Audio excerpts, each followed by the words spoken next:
వేదానికి మారుపేరు. అంతగా వేదఘోష వినపడుతుంటుంది మధురై దేవాలయంలో. అంత గొప్ప దేవాలయం.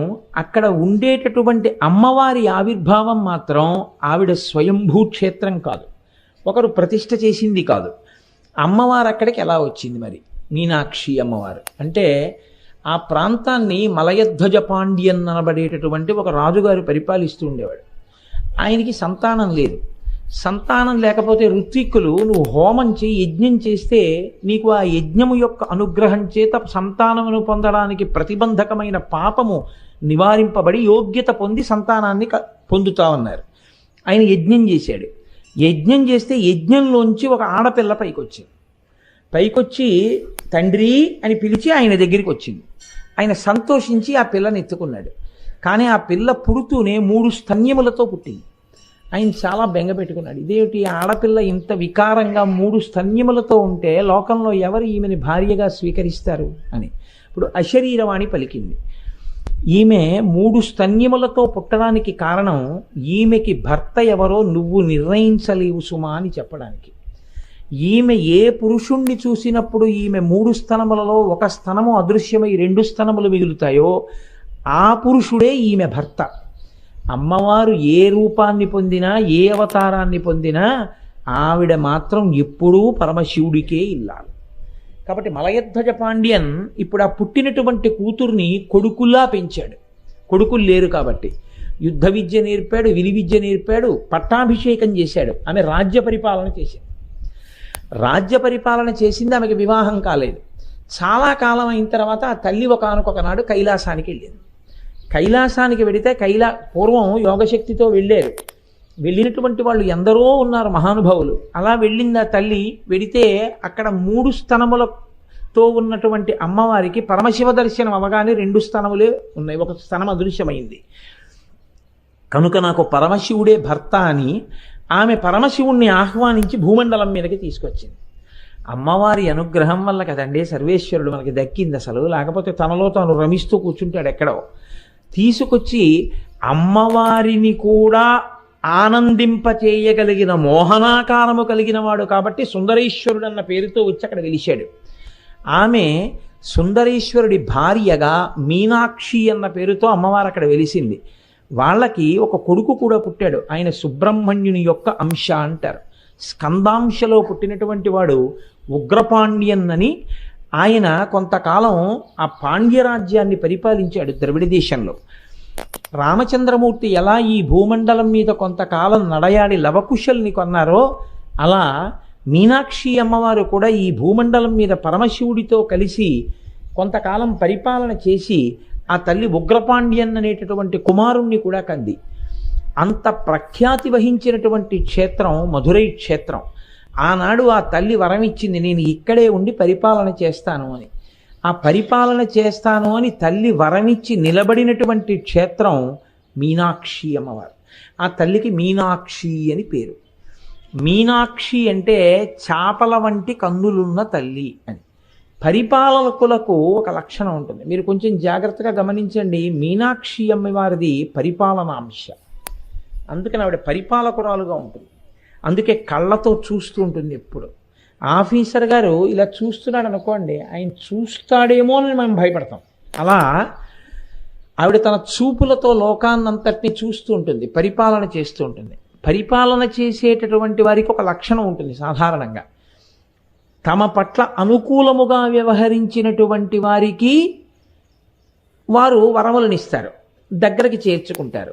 ఎవరు ప్రతికూలంగా ఉంటారో, ఎవరు విమర్శ చేస్తారో, ఎవరు వాళ్ళకి వ్యతిరేకంగా మాట్లాడతారో అలాంటి వాళ్ళని కొంచెం ఇబ్బందికరమైన ప్రదేశంలోకి తీసుకెళ్ళి పెట్టి, నా పట్ల నువ్వు అతిగా ప్రవర్తించడం ఎంత ప్రమాదాన్ని తెస్తుందో తెలుసుకొని మిగిలిన వాళ్ళకి ఉదాహరణగా చూపిస్తారు.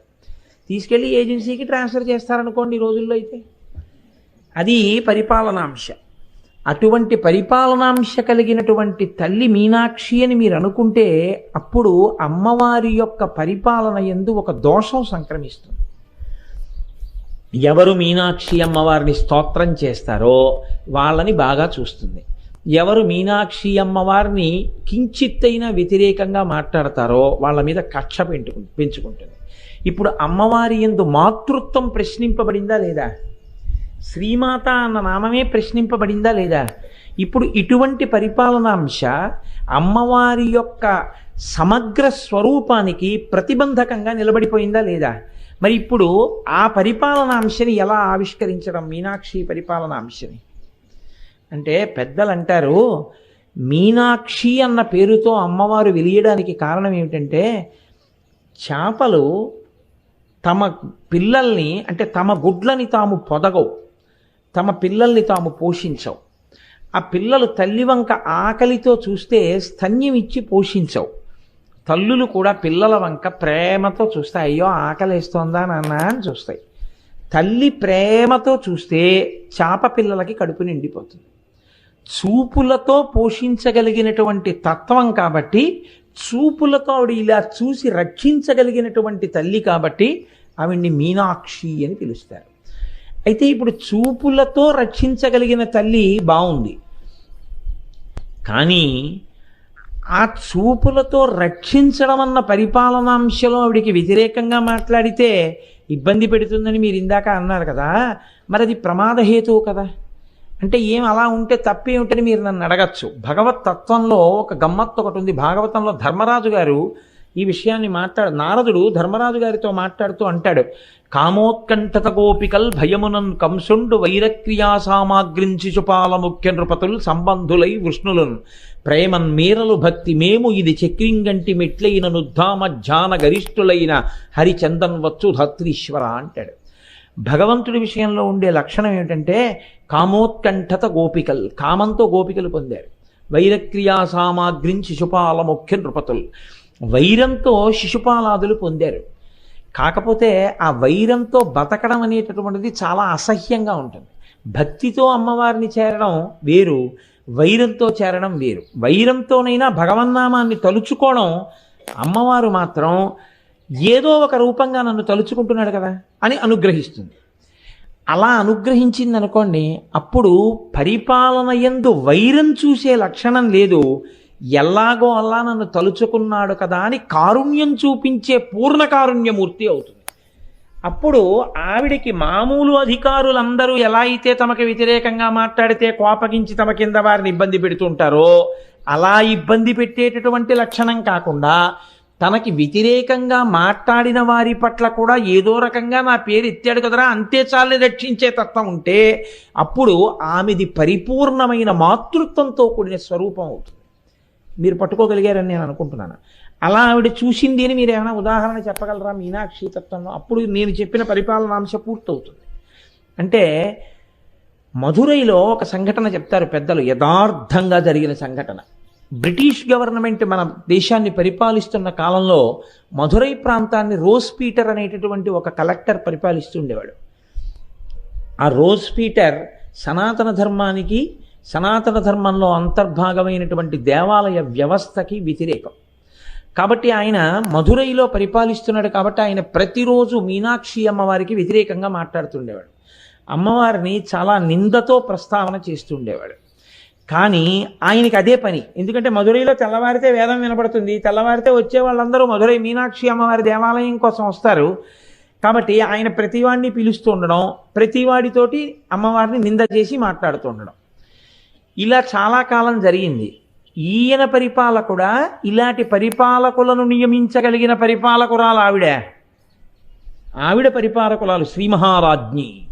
ఇప్పుడు ఆవిడ సాధారణమైన అధికారులు లాంటిది ఆవిడ కూడా అయ్యుంటే ఆవిడ ఏం చెయ్యాలి? రోజ్ పీటర్ ఆవిడ పట్ల వ్యతిరేకంగా ఇలా ప్రతిరోజు మాట్లాడుతున్నందుకు రోజ్ పీటర్ని ఆవిడ శిక్షించాలి. కానీ ఆవిడ ఏం చేసిందంటే, ఒక రోజున ఇంత కలెక్టర్స్ బంగ్లాలో నిద్రపోతుంటే ఆవిడ ఆయనకి ఉత్తర క్షణంలో స్వప్నమునందు చెప్పింది, కొద్దిసేపట్లో పిడుగు పడపోతోంది ఈ బంగళా మీద, నువ్వు ఈ బంగళా విడిచిపెట్టి దూరంగా వెళ్ళిపోవాలి. అతను వెంటనే మేల్కొని, ఏమిటి నాకు ఇలా అనిపించింది, అమ్మవారు కనపడి నాకు ఇలా చెప్పింది. అతను ఆ అనుభూతిని వదిలిపెట్టలేకపోయాడు. ఇది సత్యమే అనిపించింది. బయటకు వచ్చి చూస్తే మబ్బులు పడుతున్నాయి. ఏమిటి మబ్బులు కూడా పడుతున్నాయి, నాకు ఇలాంటి కల వచ్చింది, ఎందుకైనా మంచిదని అతను ఏం చేశాడంటే బంగళా విడిచిపెట్టి దూరంగా వెళ్ళాడు కారులో. అతను దూరంగా వెళ్ళినటువంటి కొద్దిసేపటికి పిడుగు బంగళా మీద పడి బంగళా అంతా బద్దలైపోయింది. అతను మీనాక్షి అమ్మవారికి మహాభక్తుడై అత్యంత విలువైనటువంటి ఆభరణములను బహూకరించాడు. ఇప్పటికీ మీనాక్షి అమ్మవారి దేవాలయంలో ఆ ఆభరణాలు ఉన్నాయి. ఇప్పుడు చెప్పండి, మీనాక్షి తత్వం ఎంత గొప్పదో మీరు ఆలోచించండి. చాలా తొందరగా ప్రసంగం పూర్తి చేయాలి అనుకునేటటువంటి సమయాల్లో ఒక ఉదాహరణతోటి ఆ అంశాన్ని పరిపూర్ణం చేసేసే ప్రయత్నం చేస్తాం. కేవలం పరిపాలకురాలుగా తనకి వ్యతిరేకంగా ఉన్న వాళ్ళని శిక్షించే స్వరూపమా, ఒక్కసారి నిందించడానికైనా సరే ఆ మీనాక్షి అమ్మవారి పేరు పలికినంత మాత్రాన రక్షించేటటువంటి కారుణ్యమూర్తి ఆవిడ. అందుకే మీనాక్షి అమ్మవారి స్వరూపాన్ని అంత గొప్ప స్వరూపంగా చెప్తారు. అందున నేను మీతో మనవి చేసి ఉన్నాను, అది బ్రహ్మానందాన్ని ఇచ్చేటటువంటి బ్రహ్మరంధ్ర ప్రాంతం సహస్రారం. అంత గొప్ప స్థానం, అంత గొప్ప మూర్తి మీనాక్షి అమ్మవారు. అటువంటి మీనాక్షి అమ్మవారు అంత గొప్ప తల్లి కదా. ఆ తల్లి ఎంత గొప్పదో మీకు మధురై క్షేత్రంలో ఉన్నటువంటి ఒక మూర్తి చెప్పేస్తుందండి. ఇప్పటికీ మధురై క్షేత్రంలో ఒక మంటపంలో 7 రాణులతో కూడినటువంటి ఒక రాజుగారి యొక్క విగ్రహం ఉంటుంది గోడ మీద. దాన్ని తిరుమల నాయకర్ మూర్తి అంటారు. తిరుమల నాయకర్ అని ఆ ప్రాంతాన్ని పరిపాలన చేసిన రాజు 7 రాణులతో కలిసి తన విగ్రహాన్ని చెక్కించుకున్నాడు. రాజు విగ్రహం చెక్కాడు శిల్పి, మిగిలిన 6 రాణుల యొక్క విగ్రహాల్ని చెక్కాడు. కానీ సుమనతీర ఆచార్య అని పేరు ఆయనకి, ఆ శిల్పికి. ఆ సుమనతీర ఆచార్య 6 రాణుల విగ్రహాలు చెక్కిన తర్వాత మహారాజ్ఞి పట్టమహిషి యొక్క విగ్రహాన్ని చెక్కాడు. అంతా చెక్కిన తర్వాత పట్టమహిషి యొక్క మోకాలి మీద చిన్న పెచ్చు విరిగిపోయింది. ఎంత ప్రయత్నించినా ఇంకా ఆ విగ్రహంలో ఆ మోకాలి మీద ఉన్న ప్రాంతాన్ని అతను దిద్దలేకపోయాడు. రాజుగారు దేవాలయంలోకి వచ్చి ఆ విగ్రహాలు తయారయ్యాయని చూసే సమయం దగ్గరికి వచ్చింది. అతను భయపడిపోయాడు. ఏడుస్తూ మధుర మీనాక్షి అమ్మవారికి అత్యంత ప్రీతిపాత్రుడు, అమ్మవారిని నిరంతరం ధ్యానంలో దర్శించగలిగినటువంటి శక్తి ఉన్నవాడు, అంతటి మహానుభావుడు, త్రికాలవేది, మహాభక్తుడు, అమ్మవారి స్తోత్రములను విశేషంగా చేసినటువంటి వారు. ఆ రాజుగారి మంత్రి, తిరుమల నాయకర్ మంత్రి నీలకంఠ దీక్షితులను ఉన్నారు. ఆయన దగ్గరికి వెళ్ళి అడిగాడు, అయ్యా నేను రాజుగారి పట్టమహిషి విగ్రహాన్ని చెక్కాను, నా ప్రారంధమేమో మోచిప్ప మీద ఉన్నటువంటి చిన్న ముక్క తుళ్ళిపోయింది, ఆ విగ్రహం నేను ఎంత ప్రయత్నించినా మోకాలు సరిగ్గా అవ్వట్లేదు, ఏం చెయ్యని రాజుగారు వచ్చే రోజు దగ్గరికి వచ్చేసిందని అడిగాడు. ఆయన కళ్ళు మూసుకుని మీనాక్షి అమ్మవారిని ధ్యానం చేశారు. ధ్యానం చేసి ఆయన అన్నారు, నాకు మీనాక్షి అమ్మవారు చెప్తోంది, పట్టపురాణి మోకాలి మీద పుట్టుమచ్చుంది, అది ఉత్తమ జాతి స్త్రీకి ఉండవలసినటువంటి లక్షణం. ఆ మోకాలి మీద పుట్టుమచ్చ ఉన్న కారణం చేత అమ్మవారి గుళ్ళో పెట్టవలసిన మూర్తి కాబట్టి పట్టపురాణి యొక్క మోకాలు మీద అందుకే మచ్చపడినట్టుగా పెచ్చు విరిగిపోయింది, అందుకని సరవట్లేదు, నువ్వు అలాగే ఆ మూర్తిని అక్కడ పెట్టేసేయన్నాడు. మహారాణిని అక్కడ పెట్టేశాడు. రాజుగారు చూడ్డానికి వచ్చారు. వచ్చి మిగిలినవి మామూలుగా చూశాడు. తన విగ్రహం తన రాణుల విగ్రహం కాబట్టి బాగా పరికించి చూసి అందులో పట్టపురాణి విగ్రహాన్ని పరికించి చూశాడు. మోచిప్ప మీద అలా ఎందుకుంది అని అడిగాడు శిల్పిని. అమ్మగారి మోచిప్ప మీద పుట్టుమచ్చుంది అని చెప్తే తల తెగిపోతుంది. అందుకని ఆయన భయపడి ఈ మాట చెప్పలేక రాజుగారితోటి, నీలకంఠ దీక్షితుల వారు నాతో ఈ మాట చెప్పారు, పట్టపురాణి గారి మోకాలు మీద పుట్టుమచ్చ ఉందని, అందుకని అలా చెక్కానన్నాడు. వెంటనే రాజు ఇంటికి వెళ్ళిపోయాడు. ఇది నీలకంఠ దీక్షితుల వారికి తెలియదు. ఆయన ఇంట్లో పూజ చేస్తున్నారు మీనాక్షి అమ్మవారికి. ఆయన ధ్యానమునందు లోపల అనుభవిస్తూ ఉండేవారు ఆ తల్లి యొక్క దర్శనాన్ని. నీరాజనం ఇచ్చేటటువంటి సమయం వచ్చింది. రాజు అంతఃపురానికి వెళ్ళి భటుల్ని పిలిచి ఉత్తర క్షణంలో మంత్రిని బంధించి తీసుకురండి అన్నాడు. భటులు వెళ్ళి మిమ్మల్ని బంధించి తీసుకురమ్మన్నారు రాజుగారు, కబురు వచ్చిందన్నారు. ఈ మాట పూజామందిరంలో ఉన్నటువంటి నీలకంఠ దీక్షితుల వారికి చెప్పారు. ఆయన, నేను మంత్రిని, రాజు నన్ను బంధించమని ఎందుకంటాడు అని అంతర్ముఖులై చూశారు. తను పట్టపురాణి మోకాలి మీద పుట్టుమచ్చ ఉందన్న విషయాన్ని చూశాడన్న దుగ్ధ రాజులో బయలుదేరింది. ఏ కన్నులతో చూశాడో ఆ కళ్ళు కాల్చెయ్యాలని పిలిపించాడు. కాబట్టి ఆయన అనుకున్నారు, నేను ఎలా చూశానో రాజు చెప్పినా నమ్మలేడు. ఎందుకంటే ఇప్పుడు కళ్ళు మూసుకుపోయి ఉన్నాడు. రాజు శిక్ష వేసే కన్నా నేను అమ్మవారి అనుగ్రహంగా శిక్ష అనుభవిస్తానని నీరాజనవిస్తున్నటువంటి కర్పూరాన్ని తీసి తన కనురెప్పల మీద పెట్టుకున్నాడు. ఆయనకి చల్లగా అనిపించింది, కానీ ఆయన 2 నేత్రాలు కాలిపోయాయి. కాలిపోయిన తర్వాత ఆయన బయటికి వచ్చి భటులతో అన్నారు, రాజు ఏం చేద్దామని నన్ను పిలిచాడో అది నేనే చేసేసుకున్నానని చెప్పండి, నా కళ్ళు కాలిపోయాయని చెప్పారు. వీళ్ళు వెళ్ళి రాజుగారితో చెప్పారు. రాజు తల్లడిల్లిపోయాడు. అప్పటికంటే కోపం వచ్చింది, కానీ నేను కళ్ళు కాలుద్దామనుకున్నానన్న విషయాన్ని కూడా తెలుసుకున్నాడు. అంటే ఇది ఎలా తెలుసుకున్నాడో, నా భార్య మోచిప్ప మీద పుట్టుమచ్చను అలా తెలుసుకున్నాడు తప్ప. మహానుభావుడు, మహాభక్తుడు మీనాక్షి అమ్మవారికి. ఆయన కర్మ కాలిందా తప్పు పనులు చేయడానికి? ఎంత పొరపాటు చేశానని పరిగెత్తుకుంటూ మంత్రి గారి గృహానికి వచ్చాడు. వచ్చి, నా వల్ల అపరాధం జరిగిపోయింది, మీరు ఎలా చూడగలిగారన్నది నేను తెలుసుకోలేకపోయాను అంటే. అప్పుడు నీలకంఠ దీక్షితర్ చెప్పారు, నాకు ధ్యానంలో అమ్మవారు చెప్పింది పట్టపురాణి మోకాలు మీద పుట్టుమచ్చుందని, అందుకని నేను శిల్పిని ఆదేశించాను అలా ఉంచమని. కానీ నువ్వు నన్ను తప్పర్థం చేసుకున్నావు రాజా, నా కళ్ళు కాల్చేసుకున్నాను అన్నారు. అంటే రాజు మంత్రి కాళ్ళ మీద పడి, మీరు మళ్ళీ కన్నులు తెప్పించుకుని వెలుతురు చూడవలసింది, మీరు నా మాట మేరకు కళ్ళు కాల్చుకున్నారో నేను ఈ పాపంతో కాలిపోకముందే అమ్మవారిని ప్రార్థించి కన్నులు పొందండి అన్నారు. అప్పుడు ఆయన ఆనందసాగర స్తవం చేశాడు నీలకంఠ దీక్షితుడు. ఆనందసాగర స్తవం సగం ప్రపత్తి, సగం అమ్మవారి యొక్క వర్ణన, సౌందర్యలహరిలాగా. ఆ ఆనందసాగర స్తవం చేసేటప్పుడు పాదాల దగ్గరికి వచ్చింది, అమ్మవారి దగ్గరికి. అప్పటి వరకు ఆయన చెప్తున్నారు, రాస్తున్నారు. పాదాల దగ్గరకు వచ్చిన తర్వాత ఆయనకి కన్నులు లేవు, నోటితో చెప్పుకెళ్ళిపోతున్నారు. ఆయన చెప్తూ ఆ శ్లోకంలో అన్నారు, అమ్మా నీవు చాలా గొప్పదానివి, కానీ బిడ్డడు కదా అని నువ్వు నీ పాదములను తీసుకొచ్చి నా ఎదురుగుండా పెట్టి చూడు అన్నా నేను చూడలేనమ్మా, నా కళ్ళు కాలిపోయాయి అన్నారు. అనగానే ఆయనకి కళ్ళు వచ్చేసి, అమ్మవారు కళ్ళు ఇచ్చేసి. మధుర మీనాక్షి అమ్మవారు ఎంత గొప్ప స్వరూపమో చెప్పగలిగినటువంటి ఒక సాక్ష్యంగా ఇప్పటికీ మధురైలో మీకు లోపలికి వెడితే ఆ తిరుమల నాయక రాజుగారు ఆయన 7 భార్యల విగ్రహాలు పట్టమహిషి మోకాలు మీద పెచ్చుడిపోయి ఇప్పటికి కూడా కనపడుతుంది.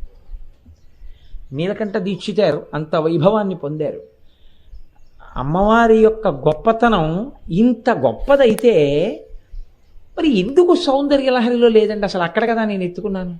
అసలు నేను మొదలుపెట్టింది అది మొదలుపెట్టి మధురై వైభవ ప్రస్తావనలోకి నేను వచ్చాను. అంత గొప్ప మీనాక్షి స్వరూపమే, జగములను పరిపాలించేటటువంటి తల్లే, అంతటి కారుణ్యమూర్తే. మరి అటువంటి పూర్వకాలంలో మధురైలో ఇంకో పరీక్ష కూడా ఉండేది. మధురైలో కోనేరు ఉండేది ఎదురుగుండా, అది దేవేంద్రుడు అక్కడ కమలములను ప్రతిష్ఠ చేశాడు అంటారు. ఇప్పుడు దాంట్లో తామరలు లేవనుకోండి. పూర్వం ఎవరైనా పుస్తకాలు రాస్తే పుస్తకం తప్పుగా కానీ రచన చేసేస్తే కొన్ని వేల మందిని పాడు చేసేస్తుంది. మాట పుస్తకం మీరు ఒక్కటి గుర్తుపెట్టుకోండి, ఈ రెండంతంత గొప్పవి లేవు, ఈ రెండంత ప్రమాదకరమైనవి లేవు. మీరు ఒక్క తప్పుగా ప్రచారం చేసేటటువంటి వాడు, తప్పు మాటలు చెప్పేవాడు చాలా ఉత్సాహంగా వినడానికి అనిపించిన తప్పు త్రోవలోకి మిమ్మల్ని నడిపించగలిగినటువంటి మాటల పట్ల ఆకర్షితులయ్యారనుకోండి, ఒక మనుష్య జన్మంతా పోతుంది. ఒక్క మాట జన్మ పోతుంది, అటువైపుకి వెళ్ళిపోతాడు. తెలియక తప్పు ఉపాసనల వైపు కెడతాడు, తెలియక తప్పుగా ఉండేటటువంటి భక్తి మార్గం వైపు కెడతాడు, తెలియక తప్పుగా ఉండేటటువంటి జీవన శైలిలోకి వెళ్ళిపోతాడు. అంతే, మొత్తం సున్నా, జీవితం అంతా పోతుంది. ఒక్క పుస్తకం, ఒక్క తప్పు రచనతో కూడినటువంటి పుస్తకాన్ని తెచ్చి మీ ఇంట్లో పెట్టుకున్నారనుకోండి, పెట్టుకుని మీరు చదివి ఇదే అసలు విషయం అని మీరు అనుకున్న. నేను ఎందుకు ఈ మాట అంటున్నానంటే, నా నోటితో చెప్పడానికి జంకి, అందుకు నాకు తడబడుతోంది. నా దగ్గరికి ముందు మాట రాయమని పుస్తకాలు పట్టుకొస్తుంటారు కొంతమంది. ఇప్పటి వరకు నేను ముందు మాట రాసిన పుస్తకాలు 1, 2 తప్ప ఏవీ లేవు.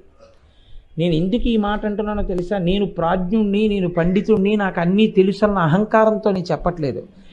ప్రస్ఫుటంగా ఎంత ఘోరంగా రాసేస్తున్నారంటే, మూల గ్రంథాల్లో ఉండేటటువంటి విషయం ఒకటి, ఋషులు చెప్పింది ఒకటి, పెద్దలు చెప్పింది ఒకటి. వీళ్ళ బుద్ధికి ఏది తోచిందో అది రామాయణమే కావచ్చు, అది భాగవతమే కావచ్చు, వాళ్ళకి అనవసరం. మనం రేపొద్దున ఇలా రాసేస్తే పిల్లలు చదివితే వాళ్ళ జీవితాలు ఏమైపోతాయనేటటువంటి తాపత్రయం ఎవ్వరికీ లేదు. నేను ఈ మధ్య కాలంలో ఒక పుస్తకం నా దగ్గరికి వచ్చింది. మీరు ఈ పుస్తకం చదవండి అని పట్టుకొచ్చి ఇచ్చారు. పేర్లు ఎందుకు చెప్పాలి, లేకపోతే ఇంకొక దాని సన్నివేశం ఎందుకు చెప్పాలి, చెప్తే నేను దేని గురించి చెప్పానో తెలుస్తుంది. నేను ఆ పుస్తకం చదివి ఆశ్చర్యపోయాను. అసలు రామాయణానికి సంబంధించినటువంటిది ఒక్క సత్యం అందులో లేదు. అన్నీ తప్పులే, అన్నీ తప్పులే.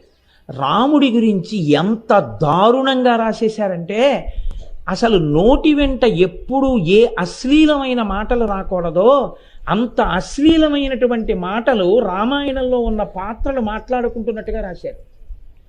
నేను తెల్లబోయి, మీరు చదివారా రామాయణం అని అడిగాను. అంటే నేను చదివానండి అన్నాడు ఆయన. ఎక్కడ చదివారన్నాను. ఆయన ఏదో చెప్పాడు, బలానాథ్ చదివాను.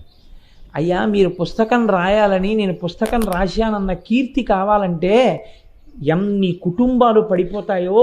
రేపొద్దున్న ఈ పుస్తకం నిజం అనుకుని ఎవరో పిల్లాడు చదువుతాడో, ఓ 10th క్లాస్ పిల్లాడో, ఓ ఇంటర్మీడియట్ పిల్లాడో, రామాయణం అంటే ఇలాగే ఉంటుంది అనుకుంటాడు వాడు. రాముడు అంటే ఇలాగే మాట్లాడతాడు అనుకుంటాడు. సీతమ్మ అంటే ఇలాగే మాట్లాడుతుంది అనుకుంటాడు. వాడికి ఏం తెలుస్తుంది? ఎంతమంది తలకొట్టుకుంటే వాళ్ళకి అసలు విషయం మళ్ళీ సుబోధకం అవుతుంది. అత్యంత ప్రమాదకరం. పుస్తకాన్ని ఎవడిష్టం వచ్చినట్టు వాడు రాసి విడిచిపెట్టడం. పరమాచార్య స్వామి వారి శరీరంతో ఉన్న రోజుల్లో మహానుభావుడు గుండెలు బాదుకుని ఇచ్చారు. కుండలిని యోగం మీద పుస్తకాలు రాసేయద్దు, కుండలిని యోగాల గురించి బహిరంగ వేదికల మీద ఉపన్యాసాలు చెప్పవద్దు, అలా చెప్పకూడదు అని. మహాత్ములైన వారు వాళ్ళకి తెలుసు ఏది ఎక్కడి వరకు చెయ్యాలో, ఏది ఎంతవరకు చూడాలో. మన ఇంట్లో ఉన్నటువంటి కుటుంబ సభ్యుడే మనం ఇచ్చిన డబ్బుతోటే డాక్టర్ గారు వాడికి ఆపరేషన్ చేస్తారు. కానీ ఆపరేషన్ చేసేటప్పుడు డాక్టర్ గారు కూడా ఒక్క కాంపౌండర్నో ఒక్క నర్సునో పట్టుకుని ఆపరేషన్ థియేటర్లోకి వెళ్ళి ఆపరేషన్ చేస్తారు తప్ప, మా నాన్నగారు కదండి, మా అమ్మగారు కదండి, మేము చూస్తూ ఉండగా మీరు ఆపరేషన్ చెయ్యండి అని అడిగితే చేస్తారా? ఎంత గోప్యం పాటిస్తాడు ఒక డాక్టరు. ఏవి ఎంతవరకు అవసరమో అంతవరకు పుస్తకాల్లో రాయాలి, ఏవి ఎంతవరకు అవసరమో అంతవరకే వేదికల మీద చెప్పాలి తప్ప అంతక మించి ఏవి పడితే అవి నువ్వు రాసేస్తే ఆ స్థాయి లేని వాడు చదివితే ఉపద్రవానికి ఎడుతుంది. గురు శిష్య సంప్రదాయంలోకి వచ్చిన తరువాత, నీకు శిష్యుడైన తర్వాత యోగ్యతాయోగ్యతలను బట్టి ఉపాసన క్రమాన్ని పెంచి మాట్లాడు తప్ప బహిరంగ వేదికల మీద మాట్లాడేటప్పుడు చాలా లోతైన విషయాల్ని ప్రస్తావన చెయ్యకు. అది తేలికనుకుని అటువైపుకి వెళ్ళి పాడైపోతారు. అలాంటి పనులు చెయ్యవద్దని చెప్పేవారు పరమాచార్య స్వామి.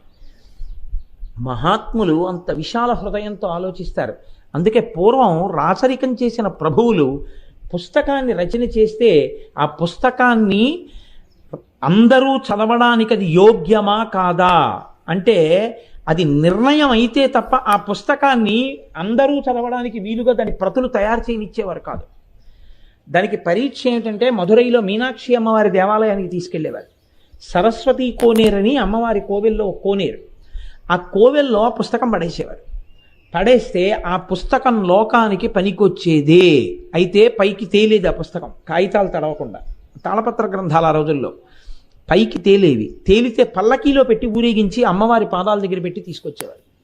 తీసుకొచ్చి దాని ప్రతులు ప్రభువు రాయించి ప్రజలందరికీ అందేట్టు చేసేవాడు.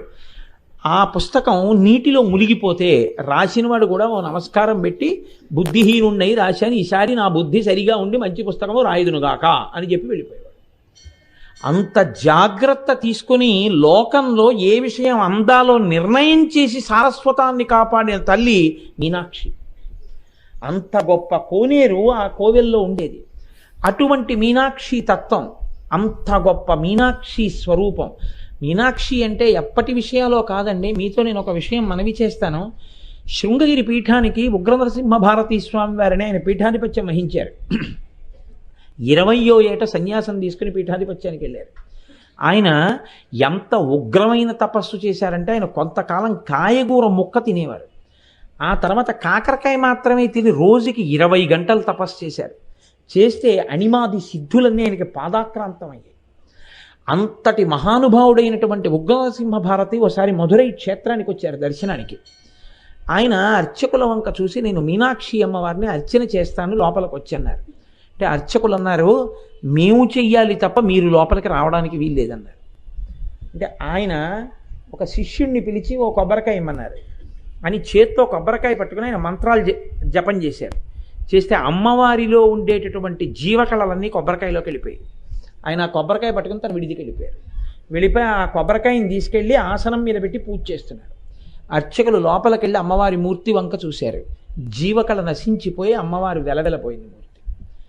అప్పుడు వాళ్ళు భయపడి, మహానుభావులు, నేను ఇది నిన్నటి రోజున మీతో ప్రస్తావన చేసింది, వాళ్ళు మహాలక్ష్మి సంపన్నులంటే వాళ్ళు ఈశ్వర తేజస్సును కూడా తీసుకోగలరు, అంతటి శక్తివంతులు. అటువంటి మహాపురుషులకు ఆలవాలం ఈ భూమి.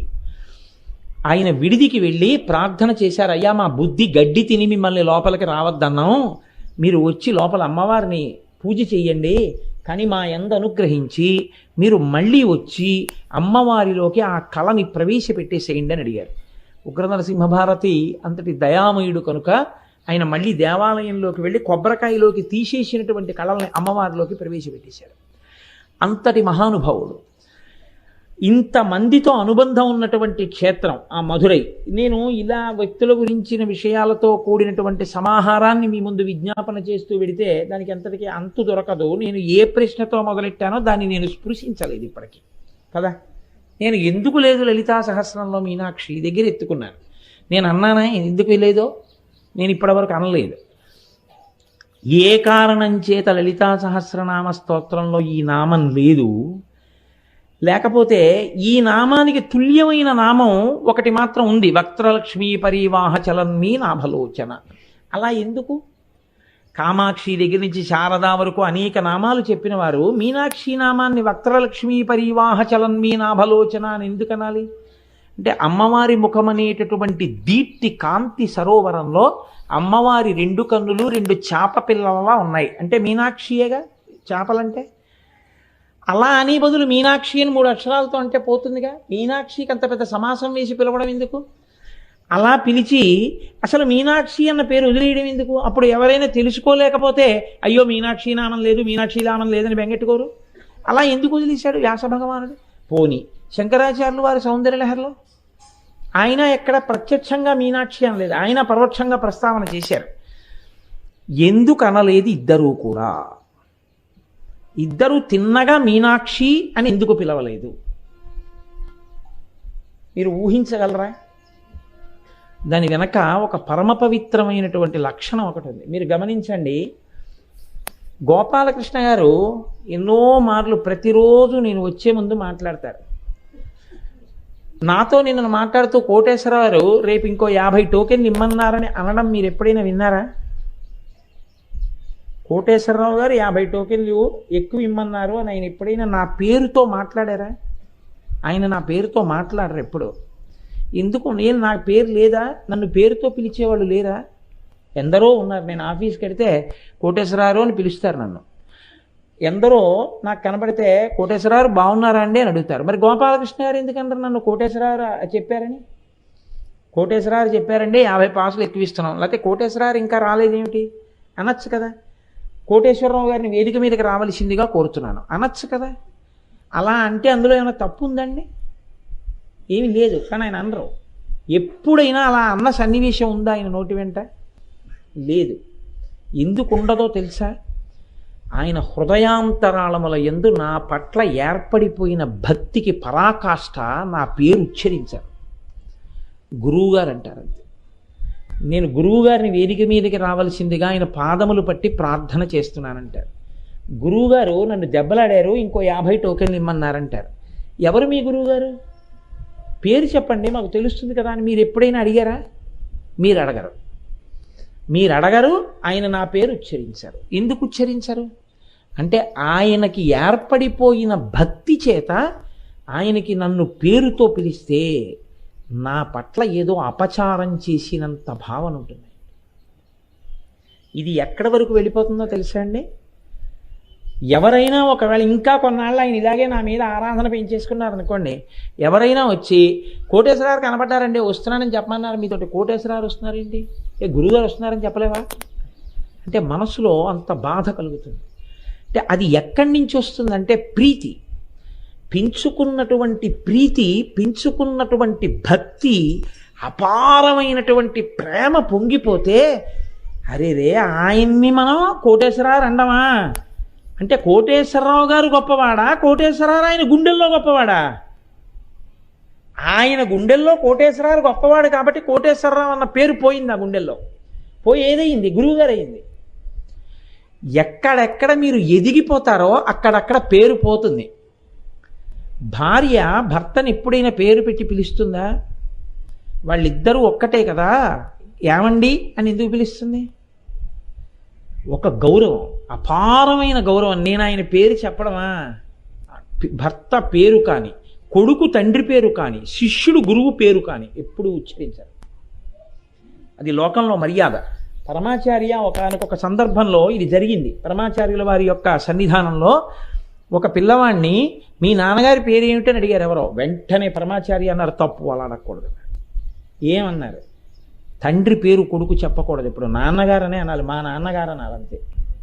అంతేగాని మా అదేంటి కోటేశ్వరరావు వచ్చేస్తున్నారండి అని కొడుకు, భర్త పేరు పెట్టి ఏదో మా వెంకటరావు వచ్చేస్తున్నారండి అని భార్య అందనుకోండి, ఇంకేమిటి గౌరవం? నీకు ప్రేమ పండిపోతే కొన్ని పేర్లు నువ్వు పలకలేవు, ఆ అనుబంధాలు అంతే. ఇంకా అవి పేర్లు పెట్టి పిలిచేవి కావు. ఆ ప్రేమ అలా ఉంటుందని మనం నమ్ముతాం. అలా నమ్మిన చోట అలా లేదనుకోండి, మనకు అదోలా అనిపిస్తుంది. మీకు అంతవరకు ఎందుకు, మీరు నిజాయితీతో గుండెల మీద చెయ్యేసుకు చెప్పండి, నేను అన్నానని కాదు. మీకు ఎక్కడైనా ఎప్పుడైనా ఏ భార్య అయినా భర్తని పేరు పెట్టి కానీ ఏకవచనంతో కానీ పిలిచింది అనుకోండి, మీకు అసహ్యం వేస్తుందా వేదా? మీరు చెప్పండి, గుండెల మీద చెయ్యేసుకు చెప్పండి, నేను అన్నానని కాదు. నేను ఎవరిని ఆడవాళ్ళని తక్కువ చేయడం, మగవాళ్ళని ఎక్కువ చేయడం నా ఉద్దేశ్యం కాదు. ఇప్పుడు మీనాక్షి అని పిలవని శంకరాచార్యుల వారు గొప్పవారు, మీనాక్షి అనని వ్యాసుడు గొప్పవాడు. భర్తని పేరు పెట్టి పిలవని ఆడది గొప్పది తప్ప, ఆడది పిలిస్తే ఆవిడికి ఏదో తగ్గిపోతుందని కాదు, ఆవిడ గొప్పతనం జారిపోతుందని పిలవద్దండి శాస్త్రం. ఏమండి అని అందుకు పిలుస్తుంది గురువు కాబట్టి. యోమే భర్త సమీ గురువు తం నిత్యమనురక్తాస్మి యథారూపాం సువర్చల అంది సీతమ్మ రాముడి గురించి. నా గురువు అయినంది. అంతటి మహానుభావుడు గురువుని కానీ భర్తని కానీ పేరు పెట్టి పిలవమే, తండ్రిని కానీ. అటువంటిది ఇంత గొప్ప స్వరూపం అమ్మవారి స్వరూపాల్లో పతాక స్థాయిలో ఉన్నటువంటి స్వరూపం. అందుకే కామాక్షి అమ్మవారిని కామాక్షి అని శంకరాచార్యుల వారు పిలవలేదు. పణత్ కాంచీదామాకరిక లభకుంభస్తననత పరీక్షీణా మధ్యే పరిణత శరచంద్రవదన అంటూ వర్ణన చేసి ధ్యానానికి వదిలేశారు తప్ప కామాక్షి అని అనలేదు. ఎందుకనలేదు అంటే ఆయన ప్రాణం. నాకు మా అమ్మ మీద పిచ్చి గౌరవం, సుశీల అని నేను అనగలనా? మా అమ్మ మీద ప్రేమ కదా అని నేను సుశీల అని మా అమ్మని ఎప్పుడు నేను పిలవను కదా. అమ్మా అమ్మా అనే పిలుస్తాను. అమ్మా అన్న పిలుపు కన్నా పెద్ద పిలుపు లోకంలో ఇంకోటి లేదు. అందుకని శ్రీమాతతోటే మొదలెట్టాలి. శ్రీమాత అని మొదలుపెట్టి పేర్లు చెప్పినా అమ్మో మీనాక్షి అని నా నోటితో అనేయడమే తల్లిని. అంత గొప్ప తల్లి ఆవిడ పేరు అనడమా నేను? అందుకని అనలేదు. అనకుండా ఆవిడ పేరు అనకపోతే పూర్ణత్వం లేదు, అంటే ఆవిడ గౌరవాన్ని నిలబెట్టినట్టు కాదు. కాబట్టి అన్నారా అనలేదా? అన్నారు అనలేదు, అన్నారు అనలేదు. కాబట్టి ఇప్పుడు మీరు ధ్యానం చేస్తే ఆ గౌరవం బయటకు వస్తుంది. ఇప్పుడు శంకరాచార్యుల వారు ఎంత గొప్పవారో వ్యాసుడు ఎంత గొప్పవాడో మీకు అర్థం అవుతుంది. అందుకని వ్యాసుడు మీనాక్షి అనకుండా వక్త్రలక్ష్మీ పరివాహ చలన్ మీ నాభలోచన అన్నాడు. మహానుభావులైనటువంటి శంకర భగవత్పాదాచార్య స్వామి వారు ఆవిడ గురించి చెప్తూ తవాపర్ణే కర్ణే జపనయనపై శూన్యచకితాః నిలీయంతే తోయే నియతమనిమేషాశపరిక ఇయంచ శ్రీబద్ధచ్చదపుత కవాటంకువలయం జహాతి ప్రత్యూషే నిశచ విఘటయ్య ప్రవిశతి అన్నాడు. సౌందర్యలహరి చేస్తూ ఎక్కడ ఆయన మీనాక్షి అనలేదు. అనకుండా ఆవిడ మీనాక్షి అని చెప్పారు. ఎలా చెప్పారు అంటే తవాపర్ణే కర్ణే జపనయనపై శూన్యచకితాః నిలీయంతే తోయే నియతమనిమేషాశపరిక.